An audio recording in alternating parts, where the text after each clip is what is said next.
महंगाई के तूफान में मरीज भी परेशान। लाहौर के सरकारी अस्पतालों में इलाज करवाने वाले अद्वियात अपनी जेब से लेने पर मजबूर हैं। मरीजों के लवाहिकीन ने बताया कि वो सरकारी अस्पतालों में भी अद्वियात के अखराजात अपनी जेब से कर रहे हैं। पेशेंट को निमोनिया, उन्होंने बेसिकली दवाई वगैरह इधर से मिल नहीं रही सर, ठीक है। जो दवाई पर्ची देते हैं इधर से कहते हैं वो बाहर से मिलेगी, ठीक है। इधर फिर क्या सहूलत है, 10-15 हज़ार की दवाई हम बाहर से ले आए हैं, ठीक है।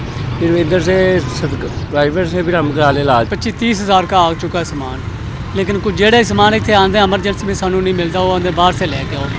असं वो बाहर से सानू मजबूरी बनती है लेने वास्ते। बस सर सानू बैड की जरूरत है, इतने बैड सानू बस होर कोई इतने कोई देखभाल ऐसी चीज़ नहीं है भी जड़ा सानू कोई हर टेंशन ही टेंशन है। MS सर्विसेज अस्पताल ने बताया कि डॉलर की बढ़ती कीमत और एलसीज बंद होने की वजह से मसाइल का सामना है। इकोनॉमिक क्राइसिस है ऑल ओवर द वर्ल्ड, उसमें बहुत सारे डॉलर प्राइस इंक्रीज़ होने से जिन लोगों ने पिछले साल फरवरी मार्च में जो रेट दिए हुए थे, अब they are unable to provide that medicine on that rate.